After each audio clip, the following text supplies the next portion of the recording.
당신은 매일 침대에서 일어나 거울을 본다. 그리고 똑같은 사람을 마주한다.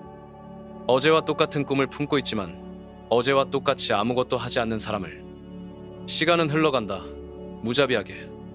당신의 꿈은 희미해진다. 서서히. 얼마나 더 이 거짓말을 자신에게 할 것인가. 내일 시작하겠다는 그 거짓말을. 인생에는 두 종류의 고통만이 존재한다. 노력의 고통과 후회의 고통. 노력의 고통은 잠깐이다. 하지만 당신을 변화시킨다. 후회의 고통은 평생이다. 그리고 당신을 파괴한다. 지금 이 순간 당신은 선택해야 한다. 계속 꿈꾸기만 할 것인가? 아니면 꿈을 현실로 만들 것인가? 대부분은 꿈에 마감일을 주지 않는다. 그래서 영원히 꿈으로만 남는 것이다. 하지만 당신이 다르다면, 만약 진정으로 바뀌고 싶다면 다음 몇 분이 당신의 인생을 완전히 뒤바꿀 것이다. 마음을 통제하는 자가 운명을 통제한다. 그 방법을 지금 보여주겠다. 번호 1. 두 가지 고통. 인생에는 오직 두 가지 고통만이 존재한다. 노력의 고통과 후회의 고통. 이 둘 중 하나는 반드시 선택해야 한다. 피할 방법은 없다. 노력의 고통은 무겁다. 아침에 일어나기 싫을 때도 일어나는 고통이다. 다른 사람들이 놀고 있을 때 혼자 공부하는 고통이다. 편안한 소파를 떠나 운동화 끈을 묶는 고통이다. 하지만 이 고통에는 끝이 있다. 매일 조금씩 견뎌내면 어느 순간 그것은 습관이 된다. 그리고 습관이 되면 더 이상 고통이 아니다. 오히려 힘이 된다. 후회의 고통은 다르다. 완전히 다르다. 이 고통은 시작도 없고 끝도 없다. 밤에 잠자리에 들 때 찾아온다. 만약 그때 시작했더라면 이라는 생각과 함께 아침에 거울을 볼 때도 찾아온다. 내가 왜 그렇게 게을렀을까? 라는 자책과 함께. 후회의 고통은 복리로 쌓인다. 매일 조금씩 더 무거워진다. 10년, 20년이 지나면 견딜 수 없을 만큼 커진다. 당신은 어떤 고통을 선택할 것인가? 지금 이 순간 두 갈래 길 앞에 서 있다. 왼쪽은 노력의 길이다. 힘들지만 성장에 있는 길이다. 오른쪽은 안주의 길이다. 편하지만 후회가 기다리는 길이다. 대부분의 사람들은 오른쪽을 선택한다. 왜냐하면 당장은 편하기 때문이다. 노력하지 않아도 되고 힘들어하지 않아도 된다. 하지만 5년 후, 10년 후에는 어떨까? 같은 자리에 머물러 있는 자신을 발견하게 될 것이다. 같은 문제들과 씨름하고 있는 자신을, 같은 한계들에 막혀 있는 자신을. 그때 후회의 고통이 시작된다. 그리고 그 고통은 평생 계속된다. 노력의 고통을 선택한 사람들은 다르다. 매일 조금씩 더 나아진다. 매일 조금씩 더 강해진다. 1년 후에는 완전히 다른 사람이 되어 있다. 물론 쉽지 않다. 노력의 고통은 실제로 아프다. 근육이 찢어지는 것처럼 아프고 뇌가 터질 것처럼 아프다. 하지만 그 아픔에는 의미가 있다. 성장의 신호이기 때문이다. 운동할 때 근육이 아픈 것처럼, 새로운 것을 배울 때 뇌가 아픈 것처럼 노력의 고통은 발전의 증거다. 반면 후회의 고통은 아무것도 가져다 주지 않는다. 단지 에너지를 소모할 뿐이다. 앞으로 나아가는 대신 과거에 묶여있게 만들 뿐이다. 당신이 70세가 되었을 때를 상상해보라. 두 개의 시나리오가 있다. 첫 번째 시나리오. 당신은 지금 당장 노력의 고통을 선택한다. 매일 조금씩 발전한다. 10년, 20년이 지나면 꿈꾸던 삶을 살고 있다. 70세가 되어서도 자랑스럽게 살아온 인생을 되돌아본다. 두 번째 시나리오. 당신은 편안함을 선택한다. 변화를 피한다. 10년, 20년이 지나도 같은 자리에 있다. 70세가 되어서는 그때 시작했더라면 이라며 후회한다. 어떤 70세의 자신과 마주하고 싶은가? 선택은 지금 해야 한다. 내일이 아니라 오늘, 다음 주가 아니라 지금 이 순간. 노력의 고통은 시간이 지날수록 줄어든다. 습관이 되기 때문이다. 처음에는 힘들지만 점점 자연스러워진다. 그리고 나중에는 오히려 즐거워진다. 후회의 고통은 시간이 지날수록 커진다. 놓친 기회들이 쌓이기 때문이다. 처음에는 작은 아쉬움이지만 점점 견딜 수 없는 고통이 된다. 지금 이 순간이 선택의 순간이다. 고통은 어차피 따라온다. 문제는 어떤 고통을 선택하느냐다. 성장하는 고통인가? 아니면 썩어가는 고통인가? 번호 2. 불타는 욕망과 정신적 통제. 욕망에는 등급이 있다. 가장 낮은 등급은 소망이다. 되면 좋겠네라고 생각하는 수준이다. 이런 욕망은 첫 번째 장애물을 만나면 사라진다. 그 다음은 희망이다. 언젠가는 될 것이다 라고 믿는 수준이다. 조금 더 강하지만 여전히 약하다. 시간이 지나면 희미해진다. 그리고 가장 높은 등급이 있다. 불타는 욕망이다. 불타는 욕망은 다르다. 완전히 다르다. 이것은 소망이나 희망이 아니다. 이것은 필요이다. 생존의 문제이다. 불타는 욕망을 가진 사람은 밤에 잠을 잘 수 없다. 목표에 대해 생각하느라 뇌가 멈추지 않기 때문이다. 아침에 일어나자마자 그 목표를 생각한다. 하루 종일 그것만 생각한다. 다른 사람들이 이상하게 쳐다본다. 왜 그렇게 집착하느냐고 묻는다. 하지만 그들은 모른다. 이것이 집착이 아니라 사명이라는 것을. 토머스 에디슨은 전구를 발명하기 위해 1만 번 실패했다. 왜 포기하지 않았을까? 불타는 욕망이 있었기 때문이다. 그에게 전구는 선택사항이 아니었다. 반드시 만들어야 하는 것이었다. 일론 머스크는 화성에 가고 싶어 한다. 사람들은 미쳤다고 한다. 하지만 그는 멈추지 않는다. 그에게 화성 여행은 꿈이 아니다. 인류의 생존을 위한 필수 조건이다. 불타는 욕망이 없으면 어떻게 될까? 첫 번째 실패해서 포기한다. 역시 안 되는구나 라고 생각하며 원래 자리로 돌아간다. 몇 달 후에는 그 꿈을 꾸었다는 것조차 잊는다. 불타는 욕망이 있으면 다르다. 실패는 연료가 된다. 이번엔 안 되었지만 다음엔 될 것이다 라고 생각한다. 포기라는 선택지는 아예 없다. 그럼 어떻게 불타는 욕망을 만들 수 있을까? 첫 번째는 명확성이다. 무엇을 원하는지 정확히 알아야 한다. 성공하고 싶다는 모호한 목표로는 불타는 욕망이 생기지 않는다.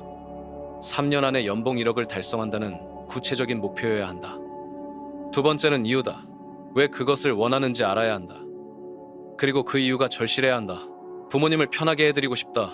아이들에게 더 나은 교육 환경을 제공하고 싶다. 처럼 감정적인 이유여야 한다. 세 번째는 시각화다. 목표를 이룬 모습을 매일 상상해야 한다. 그냥 생각하는 것이 아니라 오감으로 느껴야 한다.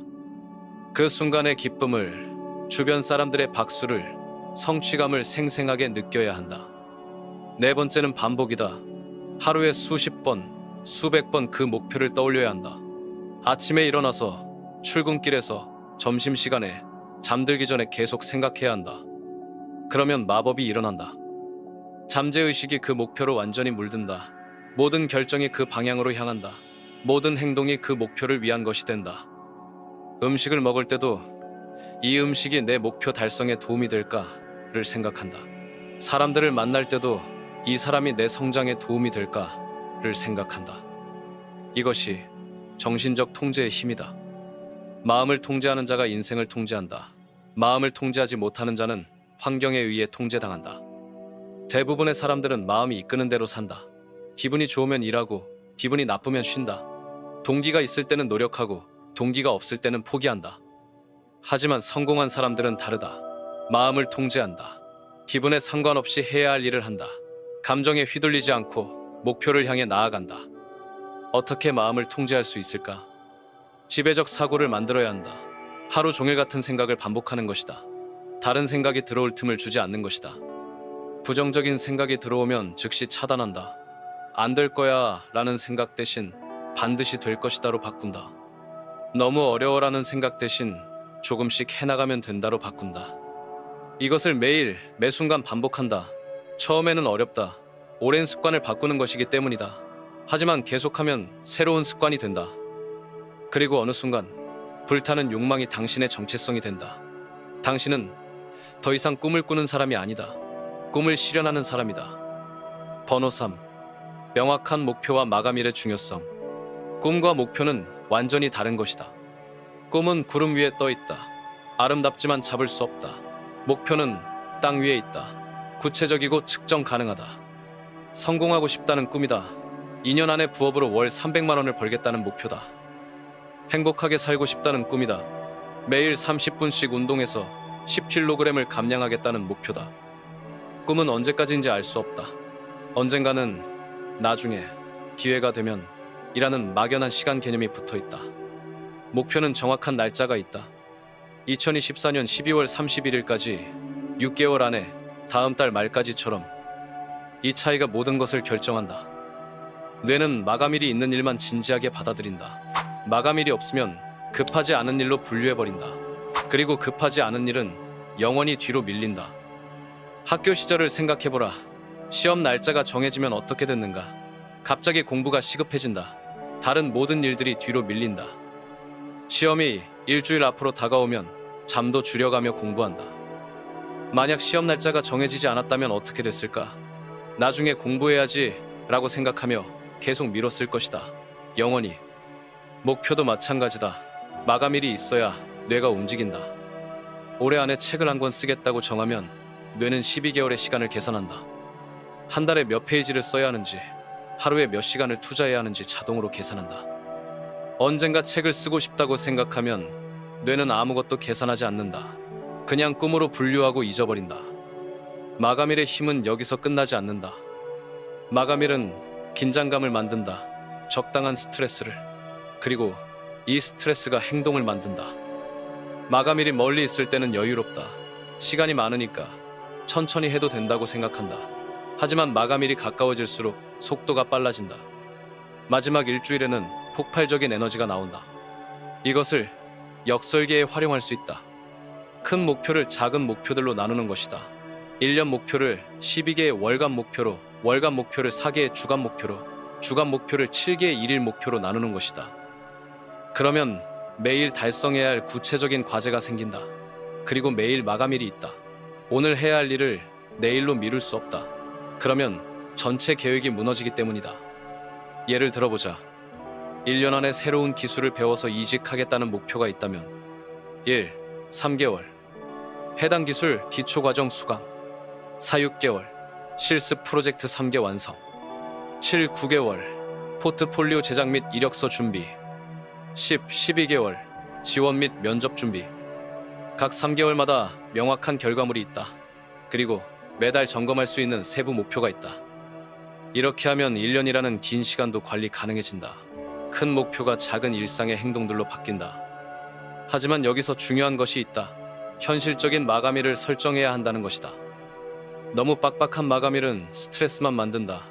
달성 불가능하다는 것을 뇌가 알기 때문에 아예 시도하지 않는다. 너무 여유로운 마감일은 긴장감이 없다. 시간이 많으니까 천천히 해도 된다는 생각을 만든다. 적당한 긴장감이 있는 마감일이 최고다. 노력하면 달성할 수 있지만 게으르면 놓칠 수도 있다는 수준의 마감일. 그리고 마감일을 정했으면 반드시 지켜야 한다. 자꾸 연장하면 마감일이 의미가 없어진다. 뇌가 어차피 안 지켜도 되는구나 라고 학습한다. 차라리 목표를 조금 낮추더라도 마감일은 지키는 것이 좋다. 그래야 다음 목표를 설정할 때도 뇌가 진지하게 받아들인다. 마감일이 있는 목표와 없는 목표의 차이는 하늘과 땅만큼 크다. 하나는 현실이 되고 하나는 영원히 꿈으로 남는다. 당신의 꿈에 오늘 날짜를 붙여라.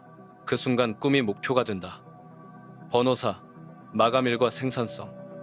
인간의 뇌는 게으르게 설계되어 있다. 에너지를 최대한 아끼려고 한다. 꼭 필요한 일만 하려고 한다. 급하지 않으면 나중으로 미룬다. 이것은 생존을 위한 본능이다. 원시 시대에는 에너지를 함부로 쓰면 생존에 위험했기 때문이다. 하지만 현대에서는 이 본능이 문제가 된다. 특히 창조적인 일이나 장기적인 목표에서는 치명적이다. 급하지 않으니까 나중에 해도 된다는 생각 때문에 중요한 일들이 계속 미뤄진다. 이것을 해결하는 가장 강력한 도구가 마감일이다. 마감일은 뇌에게 거짓말을 한다. 이 일이 급하다고 속인다. 그러면 뇌는 에너지를 쏟기 시작한다. 학생 시절을 다시 생각해보자. 방학 숙제를 언제 했는가? 방학 첫 주? 아니다. 방학이 끝나기 일주일 전이다. 왜? 마감일이 다가왔기 때문이다. 만약 방학 숙제에 마감일이 없었다면 아마 영원히 하지 않았을 것이다. 이것이 파킨슨의 법칙이다. 일은 주어진 시간만큼 늘어난다. 1시간 안에 해야 하는 일은 정확히 1시간이 걸린다. 하루 안에 해야 하는 일은 하루가 걸린다. 일주일 안에 해야 하는 일은 일주일이 걸린다. 시간이 많으면 더 완벽하게 하는 게 아니다. 더 천천히 할 뿐이다. 중간에 딴짓도 하고 쓸데없는 고민도 한다. 하지만 시간이 제한되어 있으면 집중한다. 핵심만 한다. 완벽함보다는 완성을 우선시한다. 이것을 의도적으로 활용하는 것이 시간 압박 기법이다. 예를 들어 보고서를 써야 한다고 하자. 원래는 일주일의 시간이 있다. 하지만 스스로에게 3일의 마감일을 준다. 그러면 3일 안에 완성된다. 그리고 품질도 나쁘지 않다. 왜 이런 일이 일어날까? 시간이 제한되면 우선순위가 명확해진다. 정말 중요한 것과 그렇지 않은 것이 구분된다. 완벽주의가 아니라 실용주의로 접근한다. 시간이 많으면 반대다. 모든 것이 다 중요해 보인다. 작은 디테일에도 시간을 쓴다. 결국 중요한 것을 놓친다. 미루는 습관도 마감일로 해결할 수 있다. 미루는 이유는 대부분 언젠가는 해야 하지만 지금 당장은 아니야 라는 생각 때문이다. 이 생각을 바꾸려면 지금 당장 해야 한다는 압박감이 필요하다. 작은 마감일들을 만드는 것이 해결책이다. 큰 프로젝트를 작은 단위로 나누고 각각의 마감일을 정하는 것이다. 그러면 매일 해야 할 구체적인 과제가 생긴다. 미룰 수가 없다. 예를 들어 창업 준비를 한다면 이번 주 금요일까지 사업 아이템 3개 리스트업, 다음 주 화요일까지 각 아이템별 시장 조사, 다음 주 금요일까지 가장 유망한 아이템 선정, 그 다음 주 월요일까지 사업 계획서 초안 작성. 매주 구체적인 결과물이 있다. 그리고 명확한 마감일이 있다. 미룰 이유가 없어진다. 마감일의 또 다른 힘은 몰입을 만든다는 것이다. 시간이 제한되면 딴 생각할 여유가 없다. 온전히 그 일에만 집중해야 한다. 이때 최고의 창조성과 생산성이 나온다. 운동선수들이 경기에서 최고 기록을 내는 것과 같은 원리다. 제한된 시간 안에 최고의 성과를 내야 한다는 압박감이 잠재력을 끌어낸다. 일상에서도 이것을 활용할 수 있다. 타이머를 25분으로 맞추고 한 가지 일에만 집중하는 것이다. 25분 동안은 다른 일을 일절하지 않는다. 휴대폰도 보지 않고 다른 생각도 하지 않는다. 25분이 지나면 5분간 휴식한다. 그리고 다시 25분 집중한다. 이것을 포모도로 기법이라고 한다. 이 방법의 핵심은 제한된 시간 안에 명확한 목표를 달성한다는 것이다. 뇌는 이런 상황을 게임으로 인식한다. 그래서 더 재미있어 하고 더 집중한다. 마감일은 또한 완벽주의를 막는다. 완벽주의자들은 영원히 완성하지 못한다. 항상 조금만 더 손보면 된다고 생각한다. 하지만 마감일이 있으면 어쩔 수 없이 완성해야 한다. 그리고 놀랍게도 마감일에 쫓겨서 만든 결과물이 오히려 더 좋은 경우가 많다. 핵심에만 집중했기 때문이다. 마감일을 두려워하지 마라. 마감일은 적이 아니라 친구다. 당신의 게으름을 깨우고 집중력을 높이고 완성의 기쁨을 주는 친구다. 오늘부터 모든 일의 마감일을 정하라. 그리고 그 마감일을 지켜라. 당신의 생산성이 폭발적으로 향상될 것이다. 번호, 시각화와 오토 서제션. 뇌는 현실과 상상을 구분하지 못한다. 생생하게 상상한 일은 실제로 경험한 일과 똑같이 기억된다. 뇌 과학자들이 증명한 사실이다. 이것이 시각화의 힘이다. 목표를 이룬 모습을 생생하게 상상하면 뇌는 그것을 이미 달성한 것으로 받아들인다. 그리고 그 상태를 유지하려고 노력한다. 운동선수들이 시각화를 많이 사용하는 이유다. 완벽한 동작을 머릿속으로 수백 번, 수천 번 연습한다. 그러면 실제 경기에서 그 동작이 자연스럽게 나온다. 골프 선수는 공이 홀에 들어가는 장면을 상상한다. 농구 선수는 슛이 골대에 정확히 들어가는 장면을 상상한다. 수영 선수는 결승선을 통과하는 순간을 상상한다. 단순히 상상하는 것이 아니다. 오감을 모두 동원해서 생생하게 느끼는 것이다. 시각, 그 순간의 모든 것을 선명하게 본다. 주변 풍경, 사람들의 표정, 자신의 모습까지. 청각, 그 순간의 소리를 듣는다. 환호성, 박수 소리, 축하하는 말들. 촉각, 그 순간의 감촉을 느낀다. 트로피의 무게, 악수하는 손의 온기, 포옹의 따뜻함. 후각과 미각까지 동원한다. 축하 파티의 음식 냄새, 샴페인의 맛까지. 그리고 가장 중요한 것은 감정이다. 그 순간의 기쁨, 자부심, 성취감을 진짜로 느끼는 것이다. 짐 캐리의 유명한 이야기가 있다. 그가 아직 무명 배우였을 때 자신에게 1천만 달러짜리 수표를 써줬다. 연기 서비스 대가라고 적어서 지갑에 넣고 다녔다. 그리고 매일 밤 할리우드 힐즈에 올라가서 그 수표를 바라보며 상상했다. 자신이 유명한 배우가 되어 1천만 달러를 받는 모습을. 몇 년 후 그는 정말로 1천만 달러를 받는 배우가 되었다. 우연이 아니다. 시각화의 힘이다. 어떻게 이런 일이 가능할까? 잠재의식은 현재와 미래를 구분하지 못한다. 생생하게 상상한 미래를 현재의 현실로 받아들인다. 그리고 그 현실을 유지하기 위해 행동을 바꾼다. 목표를 이룬 모습을 계속 상상하면 잠재의식은 나는 이미 성공한 사람이다라고 믿게 된다. 그러면 자연스럽게 성공한 사람처럼 행동하게 된다. 말투가 바뀌고 자세가 바뀌고 선택이 바뀐다. 성공한 사람이라면 이런 상황에서 어떻게 할까를 자동으로 생각한다. 그리고 놀랍게도 주변 환경도 바뀌기 시작한다. 성공한 사람의 에너지를 풍기면 성공한 사람들이 다가온다. 기회들도 따라온다. 하지만 시각화만으로는 충분하지 않다. 오토서제션이 필요하다.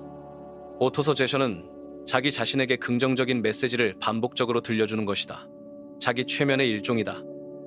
매일 거울을 보며 자신에게 말한다. 나는 성공한다. 나는 가치 있는 사람이다.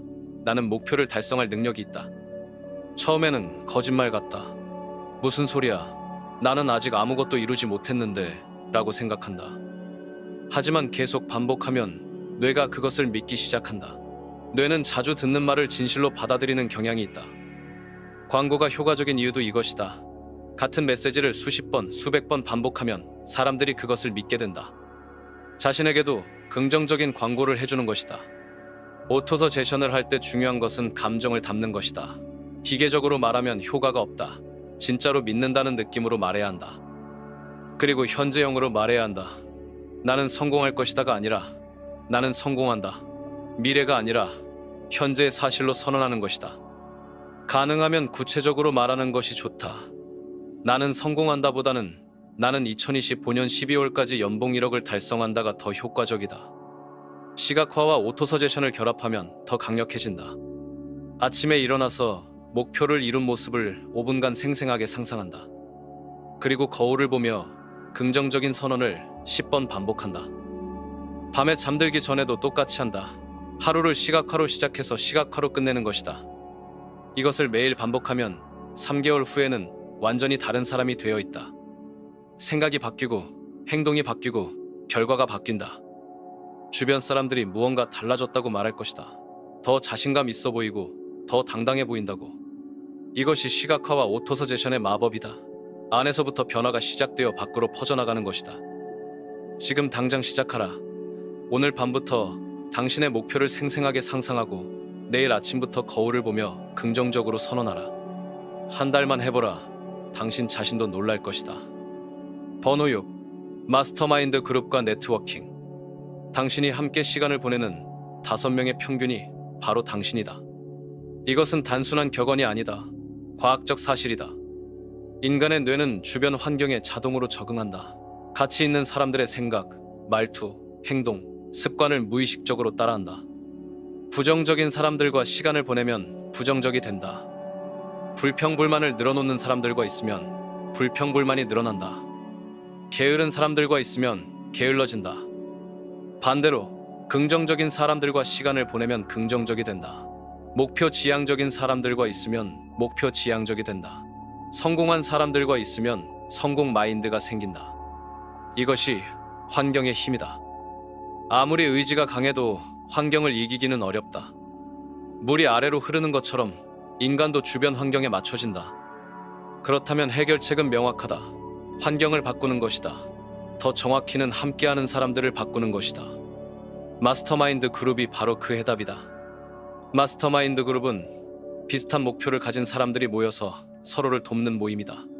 각자의 경험과 지식을 나누고 서로를 격려하고 함께 성장한다. 혼자서는 불가능한 일들이 그룹에서는 가능해진다. 왜일까? 첫 번째는 집단 지성의 힘이다. 한 사람의 지식과 경험은 제한적이다. 하지만 여러 사람의 지식과 경험이 합쳐지면 엄청난 시너지가 난다. 한 사람이 막히는 문제를 다른 사람은 쉽게 해결할 수 있다. 한 사람에게는 어려운 결정이 다른 사람에게는 명확할 수 있다. 두 번째는 책임감의 힘이다. 다른 사람들 앞에서 목표를 선언하면 지킬 확률이 높아진다. 혼자 정한 목표는 쉽게 포기할 수 있지만 다른 사람들이 지켜보고 있다면 포기하기 어렵다. 세 번째는 격려의 힘이다.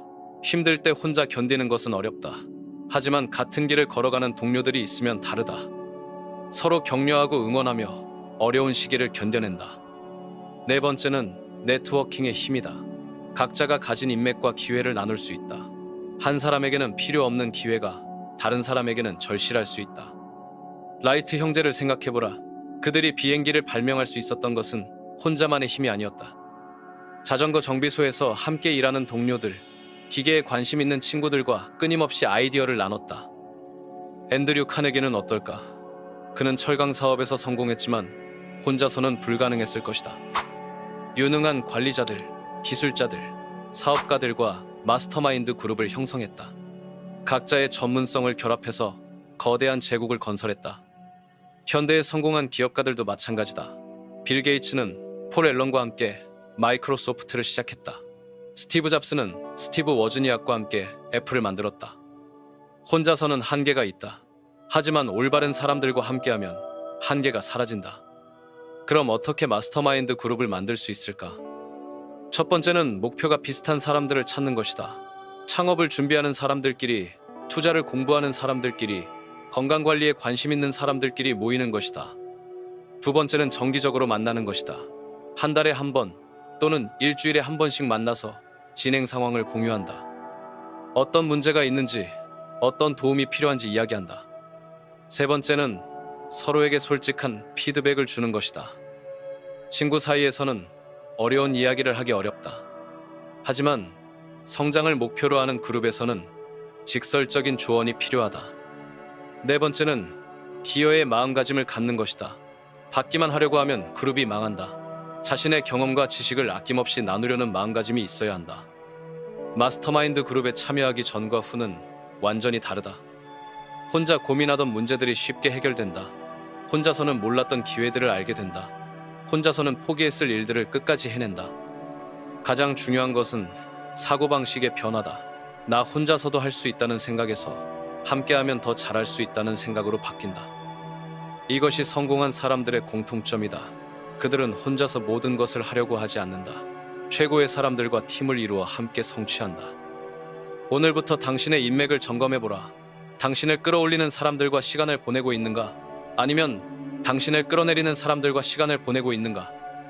그리고 적극적으로 마스터마인드 그룹을 찾거나 만들어라. 당신의 인생이 완전히 달라질 것이다. 번호 7. 지식과 지속적인 행동의 역할. 지식은 단지 정보일 뿐이다. 행동하지 않으면 아무 소용없다. 도서관에는 수많은 책이 있다. 인터넷에는 무한한 정보가 있다. 하지만 정보를 아는 것과 그것을 실행하는 것은 완전히 다른 차원의 문제다.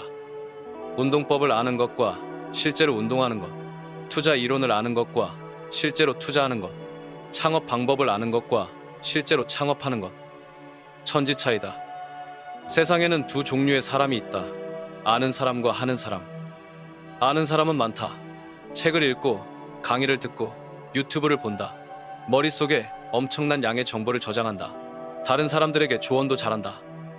하지만 정작 자신의 삶은 변하지 않는다. 계속 같은 자리에 머물러 있다. 지식만 늘었을 뿐 현실은 그대로다. 하는 사람은 적다. 완벽하지 않아도 시작한다. 모르는 것이 있어도 일단 해본다. 실패하면 다시 시도한다. 결과적으로 이들의 삶은 계속 바뀐다. 매년 성장한다. 새로운 도전을 하고 새로운 성취를 한다. 어떤 차이가 이런 결과를 만들까?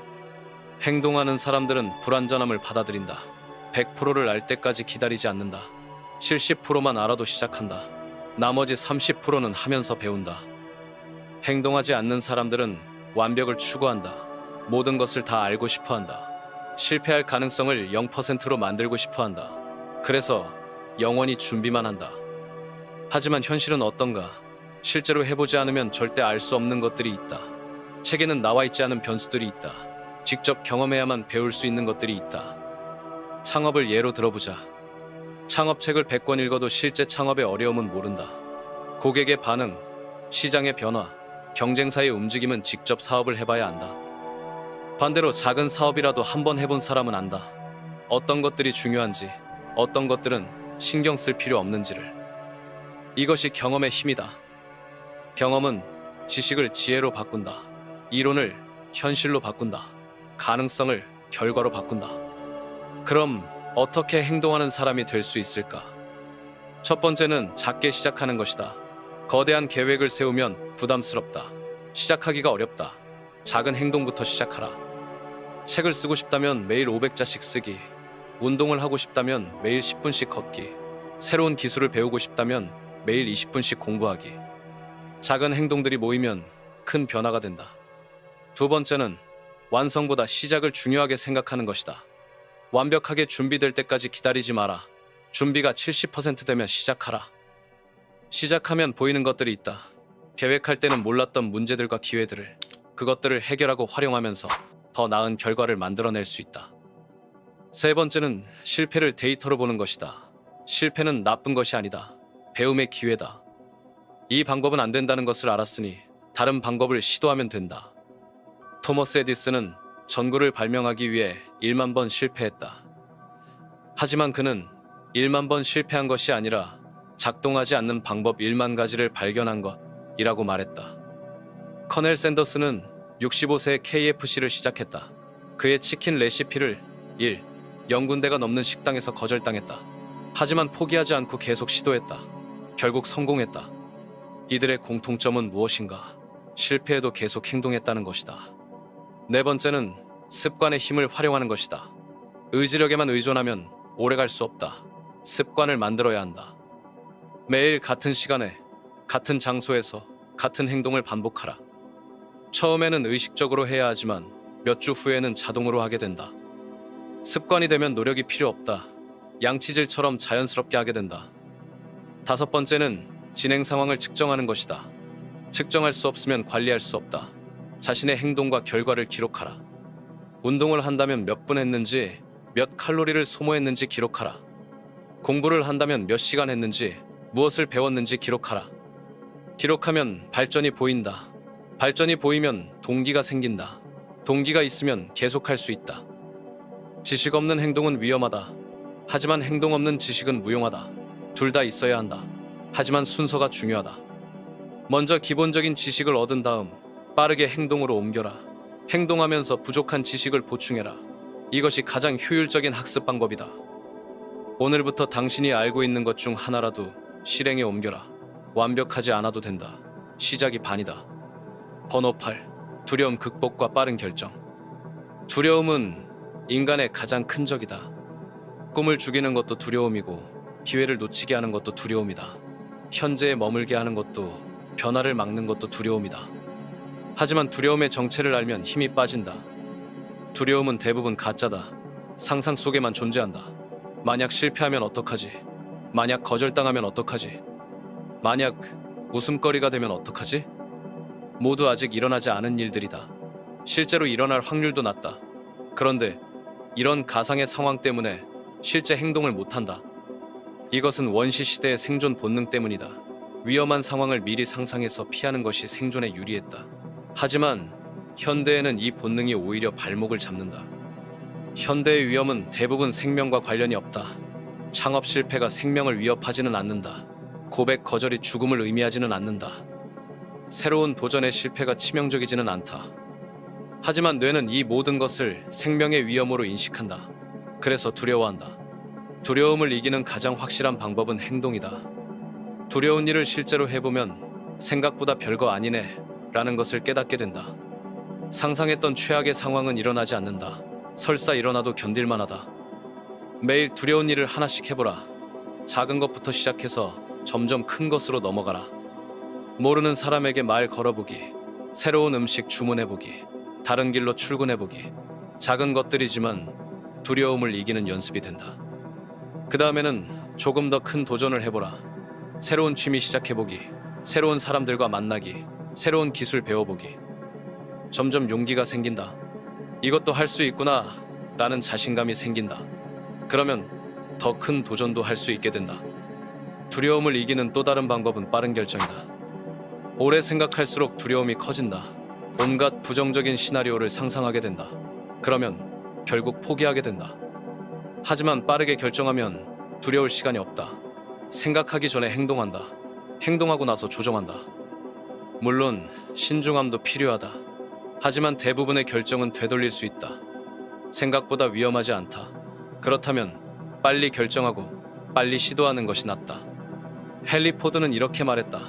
기회는 준비된 자에게 오는 것이 아니라 빠르게 행동하는 자에게 온다. 그는 자동차 산업의 개척자였다. 당시에는 말이 주요 교통수단이었다. 자동차는 부자들의 장난감 정도로 여겨졌다. 하지만 그는 모든 사람이 자동차를 탈 수 있게 하겠다는 비전을 빠르게 실행에 옮겼다. 컨베이어 벨트를 이용한 대량 생산 시스템을 도입했다. 주변에서는 불가능하다, 위험하다고 말렸다. 하지만 그는 빠르게 결정하고 실행했다. 결과적으로 자동차 역사를 바꿨다. 빠른 결정의 힘은 여기에 있다. 완벽한 정보를 기다리지 않는다. 80% 정도의 확신이 있으면 결정한다. 나머지는 실행하면서 보완한다. 느린 결정은 기회를 놓친다. 시장이 변하고 경쟁자가 앞서가고 최적의 타이밍을 놓친다. 빠른 결정은 기회를 잡는다. 먼저 시장에 진입하고 경험을 쌓고 노하우를 축적한다. 물론 빠른 결정에는 위험이 따른다. 실패할 가능성도 있다. 하지만 결정하지 않는 것의 위험이 더 크다. 결정하지 않으면 현상 유지다. 현상 유지는 뒤처지는 것과 같다. 세상은 계속 변하는데 나만 그대로 있으면 상대적으로 뒤처진다. 그리고 두려움은 전염된다. 한번 두려워서 포기하면 다음에도 포기하기 쉽다. 두려움이 습관이 된다. 반대로 용기도 전염된다. 한번 두려움을 이기면 다음에도 이길 수 있다. 용기가 습관이 된다. 어떤 습관을 기르고 싶은가? 두려움을 완전히 없앨 수는 없다. 하지만 두려움과 함께 행동할 수는 있다. 두려워도 결정하고, 두려워도 시작하고, 두려워도 계속하는 것이다. 이것이 용기의 진짜 의미다. 두렵지 않아서 하는 것이 아니라 두려워도 하는 것이다. 오늘부터 매일 두려운 일을 하나씩 해보라. 그리고 중요한 결정은 빠르게 내려라. 완벽한 순간을 기다리지 마라. 두려움은 당신의 적이 아니다. 당신이 올바른 방향으로 가고 있다는 신호다. 두려움이 클수록 성장의 기회도 크다. 두려움을 맞이하라. 그리고 그것을 뛰어넘어라. 당신의 진정한 잠재력은 두려움 너머에 있다. 번호 9. 시간 관리와 생산성. 시간은 모든 사람에게 공평하다. 하루 24시간, 1년 365일. 부자든 가난한 자든 똑똑하든 평범하든 동일하다. 하지만 결과는 완전히 다르다. 어떤 사람은 하루에 엄청난 일을 해낸다. 어떤 사람은 하루 종일 바빴지만 성취한 것이 없다. 차이는 어디에 있을까? 시간을 다루는 방식이다. 대부분의 사람들은 시간에게 끌려다닌다. 시간이 자신을 통제한다고 생각한다. 시간이 없어, 시간이 빨라, 시간이 모자라 라고 말한다. 하지만 성공한 사람들은 다르다. 시간을 통제한다. 시간을 무기로 사용한다. 시간을 투자의 관점에서 본다. 시간 관리의 첫 번째 원칙은 우선순위다. 모든 일이 다 중요해 보인다. 하지만 실제로는 20%의 일이 80%의 결과를 만든다. 이것이 파레토 법칙이다. 중요한 20%를 찾아내야 한다. 그리고 그것에 집중해야 한다. 나머지 80%는 과감하게 버려야 한다. 어떻게 중요한 일을 구분할까? 간단한 질문을 해보라. 이 일이 내 목표 달성에 직접적으로 도움이 되는가? 도움이 되면 중요한 일이다. 도움이 안 되면 중요하지 않은 일이다.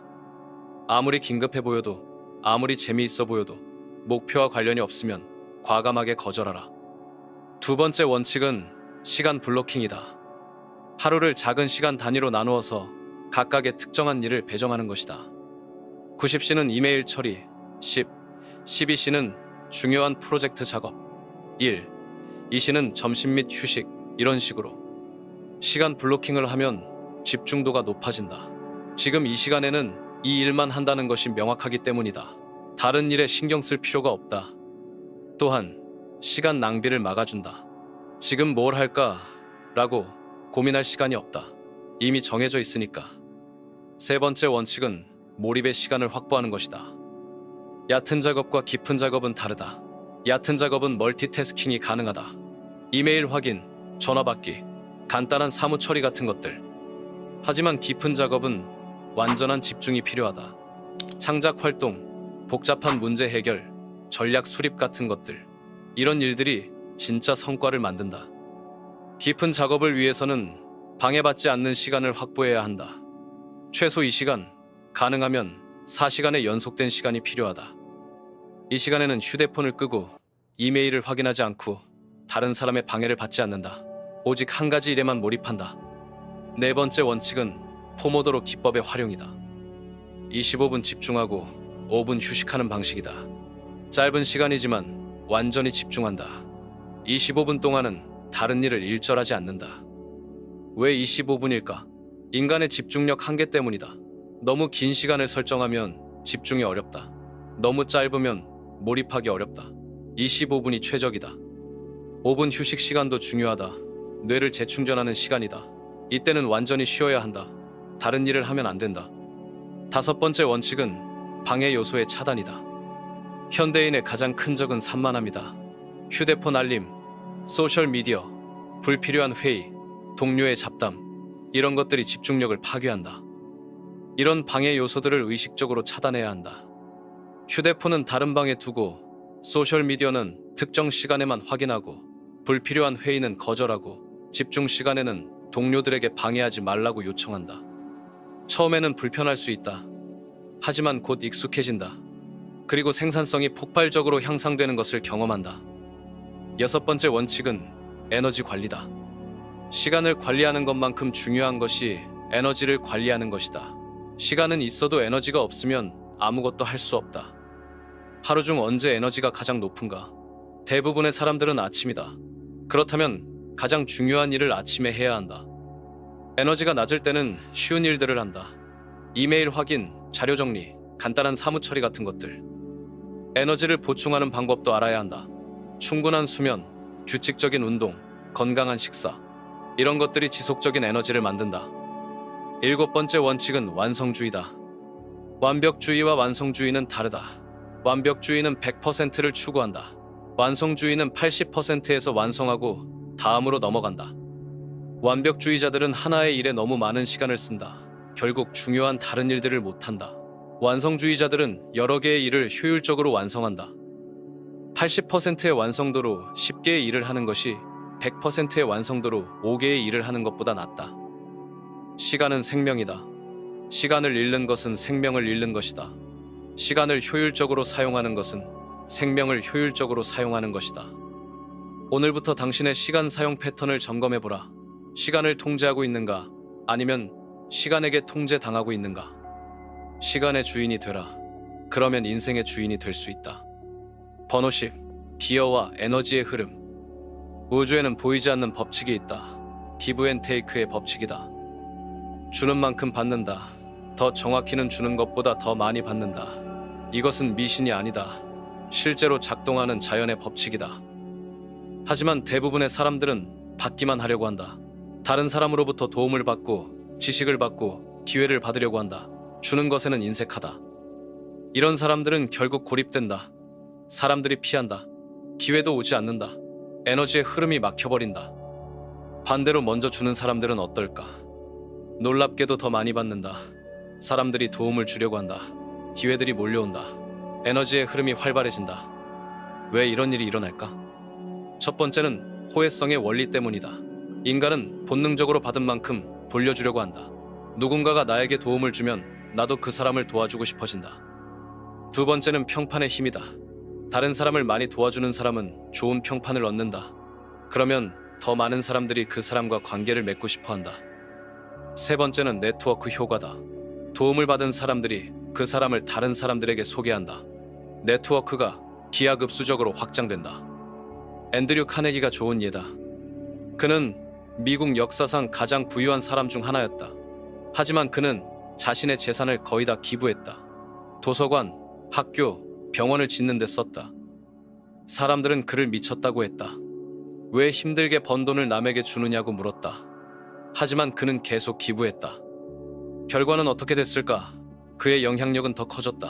더 많은 사람들이 그를 존경했다. 더 많은 기회들이 그에게 몰려왔다. 죽은 후 100년이 지난 지금도 그의 이름이 기억되고 있다. 카네기홀, 카네기 멜론 대학교 등. 이것이 진정한 성공이 아닐까? 기여의 마법은 즉시 나타나지 않는다. 시간이 걸린다. 그래서 많은 사람들이 중간에 포기한다. 줘도 돌아오는 게 없네 라고 생각한다. 하지만 조금만 더 기다려보라. 어느 순간 폭발적으로 돌아온다. 예상하지 못한 곳에서 예상하지 못한 방식으로. 내가 3년 전에 도와준 사람이 갑자기 연락해서 좋은 기회를 소개해준다. 내가 무료로 조언해준 사람이 나중에 중요한 고객이 된다. 내가 가르쳐준 사람이 성공해서 나를 더 높은 자리로 끌어올려준다. 이런 일들이 실제로 일어난다. 우연이 아니다.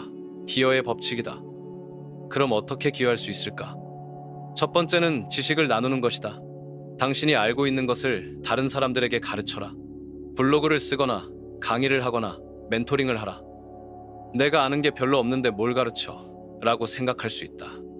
하지만 당신이 당연하게 생각하는 것들도 다른 사람에게는 도움이 될 수 있다. 두 번째는 네트워크를 연결해 주는 것이다. A라는 사람이 B라는 사람을 필요로 한다면 중간에서 소개해 주라. 별것 아닌 것 같지만 엄청난 가치를 만들 수 있다. 세 번째는 격려와 지지를 해주는 것이다. 다른 사람이 힘들어할 때 위로해주고 도전할 때 응원해주라. 이것만으로도 큰 힘이 된다. 네 번째는 시간을 나누는 것이다.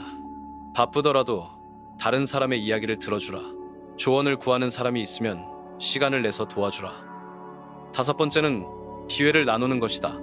좋은 기회가 있을 때 혼자 독차지하지 말고 다른 사람들과 함께하라. 기여할 때 중요한 마음가짐이 있다. 대가를 바라지 않는 것이다. 이 사람에게 이만큼 해줬으니까 나중에 저만큼 돌려받아야지 라고 생각하면 안 된다. 그런 마음이 있으면 기여의 에너지가 순수하지 않다. 진정한 기여는 무조건적이다. 이 사람이 도움이 필요하니까 도와주자. 이것이 옳은 일이니까 하자는 마음이어야 한다. 그럼 손해만 보는 거 아니냐고? 전혀 그렇지 않다. 오히려 더 많이 받는다. 하지만 받는 것이 목적이 아니라 결과라는 점이 중요하다. 기여하는 사람은 자석과 같다. 사람들과 기회들을 끌어당긴다. 기여하지 않는 사람은 벽과 같다. 모든 것을 튕겨낸다. 당신은 자석이 되고 싶은가? 벽이 되고 싶은가? 오늘부터 작은 기여를 시작해보라. 동료에게 조언해주기, 후배에게 경험 나누기, 친구에게 좋은 정보 전해주기. 작은 것부터 시작하라. 몇 개월 후 당신 주변의 에너지가 완전히 바뀌어 있을 것이다. 더 많은 사람들이 당신을 찾고 더 많은 기회들이 당신에게 올 것이다. 기여는 투자다. 지금 당장은 손해처럼 보일 수 있다. 하지만 나중에는 몇 배로 돌아온다. 그리고 그 수익은 돈으로 계산할 수 없을 만큼 크다. 번호 11. 즉시 시작의 원칙. 완벽한 순간은 존재하지 않는다. 완벽한 계획도, 완벽한 준비도, 완벽한 타이밍도 없다. 이 모든 것을 기다리는 사람들은 영원히 기다린다. 준비가 다 되면 시작할게. 조건이 맞으면 시작할게. 시간이 생기면 시작할게. 이런 말들은 모두 변명이다. 시작하지 않으려는 핑계다. 진짜 성공하는 사람들은 다르다. 준비가 완벽하지 않아도 시작한다. 조건이 완벽하지 않아도 시작한다. 시간이 부족해도 시작한다. 왜? 시작해야만 배울 수 있는 것들이 있기 때문이다. 실제로 해보지 않으면 절대 알 수 없는 것들이. 자전거 타는 법을 생각해보라. 아무리 이론을 공부해도 실제로 타보지 않으면 배울 수 없다. 넘어지고 다시 일어서고 또 넘어지면서 배운다. 창업도, 투자도, 새로운 기술 습득도 마찬가지다. 실전에서만 배울 수 있는 것들이 있다. 언젠가라는 말은 마법의 단어다.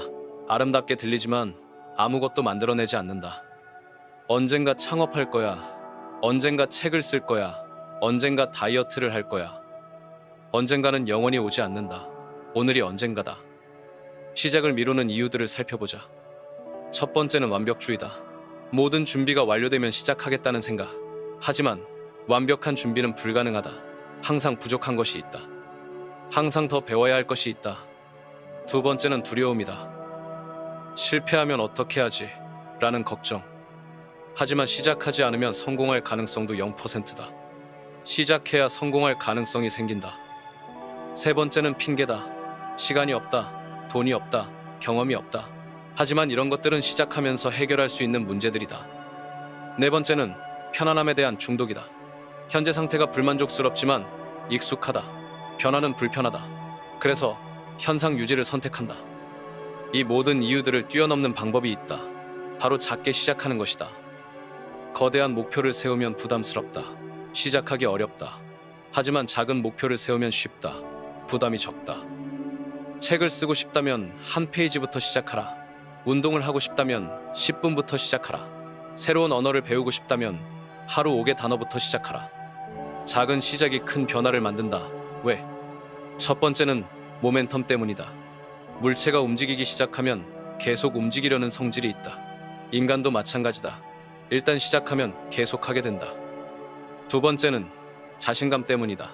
작은 성취라도 자신감을 준다. 나도 할 수 있구나 라는 확신이 생긴다. 그러면 조금 더 큰 도전을 할 수 있게 된다. 세 번째는 학습 때문이다. 실제로 해보면 배우는 것들이 있다. 무엇이 잘 되고 무엇이 안 되는지 알게 된다. 그 정보를 바탕으로 더 나은 계획을 세울 수 있다. 네 번째는 기회 때문이다. 시작하면 보이는 기회들이 있다. 시작하지 않으면 절대 보지 못할 기회들이. 완벽한 시기를 기다리는 사람은 영원히 시작하지 못한다는 말이 있다. 너무나 정확한 말이다. 완벽한 시기는 없다. 지금이 가장 좋은 시기다. 아니, 지금이 유일한 시기다. 과거는 이미 지났다. 미래는 아직 오지 않았다. 오직 현재만이 행동할 수 있는 시간이다. 10년 후에 후회하고 싶지 않다면 지금 시작하라. 그때 시작했더라면. 일하는 후회를 하고 싶지 않다면. 나이가 많아서 늦지 않았다. 커넬 샌더스는 65세에 KFC를 시작했다. 로라 잉갈스 와일더는 62세에 첫 소설을 발표했다. 경험이 없어서? 문제없다. 모든 전문가도 처음에는 초보자였다. 경험은 시작하면서 쌓는 것이다. 자원이 부족해서 창의력으로 극복하라. 부족한 것을 핑계로 삼지 말고 있는 것으로 시작하라. 시간이 없어서 시간은 만드는 것이다. 하루 15분이라도 찾아내라. 15분이면 시작하기에 충분하다. 오늘 할 수 있는 가장 작은 행동을 찾아라. 그리고 지금 당장 해라. 내일이 아니라 지금, 다음 주가 아니라 오늘, 다음 달이 아니라 이번 달. 시작의 힘은 마법과 같다.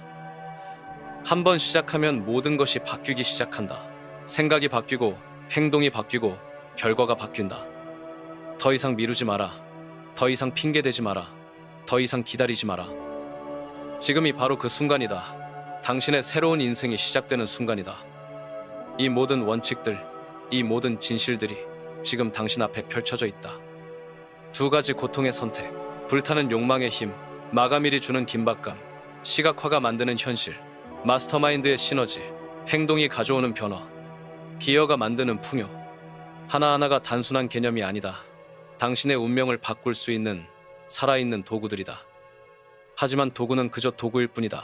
사용하지 않으면 아무 소용이 없다. 지금 이 순간 당신은 기로에 서 있다. 왼쪽에는 익숙한 길이 있다. 안전하지만 변화 없는 길이. 오른쪽에는 미지의 길이 있다. 불확실하지만 무한한 가능성의 길이. 대부분의 사람들은 왼쪽을 선택한다. 그리고 평생 만약에라는 두 글자와 함께 산다. 하지만 당신은 다르다. 여기까지 온 당신은 다르다. 이 모든 진실을 받아들일 준비가 된 당신은 다르다. 당신의 잠재의식은 이미 깨어나기 시작했다. 당신의 마음은 이미 새로운 가능성을 그리고 있다. 당신의 영혼은 이미 변화를 갈망하고 있다. 이것은 우연이 아니다. 이것은 준비된 순간이다. 몇 년 후 당신은 되돌아보게 될 것이다. 그리고 말할 것이다. 모든 것이 그때 시작되었다고. 그 영상을 본 그 순간부터 내 인생이 바뀌었다고. 하지만 그것은 미래의 이야기가 아니다. 바로 지금의 이야기다. 지금 이 순간 당신의 세포 하나하나가 변화를 준비하고 있다. 지금 이 순간 당신의 뇌가 새로운 신경 연결을 만들고 있다. 지금 이 순간 우주가 당신의 새로운 에너지를 감지하고 있다. 변화는 점진적으로 일어나는 것이 아니다. 변화는 순간적으로 일어난다. 결정하는 그 순간에 일어난다. 당신이 이제 충분하다라고 말하는 순간, 당신이 나는 더 이상 예전의 나가 아니다 라고 선언하는 순간, 당신이 지금부터 시작한다고 다짐하는 순간, 그 순간이 바로 지금이다. 미루지 마라. 내일로 미루지 마라. 다음 주로 미루지 마라. 조건이 맞을 때까지 미루지 마라. 완벽한 조건은 없다. 완벽한 타이밍은 없다. 완벽한 준비는 없다. 오직 지금만 있을 뿐이다. 오직 이 순간만 있을 뿐이다. 오직 지금 내리는 이 결정만 있을 뿐이다. 당신의 꿈들이 기다리고 있다. 실현되기를 간절히 기다리고 있다. 당신이 행동하기를, 당신이 움직이기를, 당신이 시작하기를 기다리고 있다. 더 이상 기다리게 하지 마라. 더 이상 미루지 마라. 내일이 아니다. 나중이 아니다. 언젠가가 아니다. 지금이다. 바로 지금이다. 이 순간이다. 일어서라. 움직여라. 시작하라. 당신의 위대한 여정이 지금 시작된다. 그리고 이 변화를 계속 이어가고 싶다면 망설이지 말고 지금 구독하라.